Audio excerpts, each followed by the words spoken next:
పిల్లల పతనాన్ని మీ చేతులారా మీరు చూడబోతున్నారు. ఇది సత్యం. సెల్ ఫోన్ ఇచ్చేస్తే అలా కట్టేసి ఉంటాడు కదా, ఏ గొడవ ఉండదు, కళ్ళు పోగొట్టేస్తారు, బుర్రపాడు చేసేస్తారు. అక్కడ నుంచి వాడు అన్ని దరిద్రాలు నేర్చుకుంటాడు. అది ఇవ్వకపోతే కొట్టడానికి కూడా వెనకాడు, తిట్టడానికి వెనకాడు.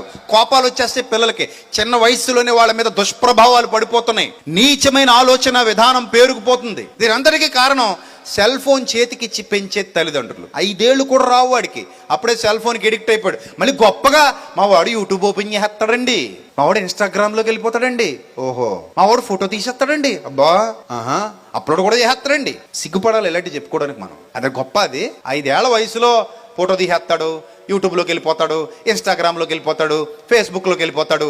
సిగ్గుపడండి ఇలాంటి దరిద్రాలు చెప్పుకోవడానికి. తప్పది. పిల్లాడి బతుకు పాడు చేసాం మనం, పిల్లాడి జీవితాన్ని నాశనం చేసాం మనం, అమ్మాయి జీవితాన్ని నాశనం చేసాం చేతులారా. ఎందుకంటే ఆ వయసు ఫోన్కి ఎడిక్ట్ అయ్యే వయసు కాదమ్మా అసలు అది.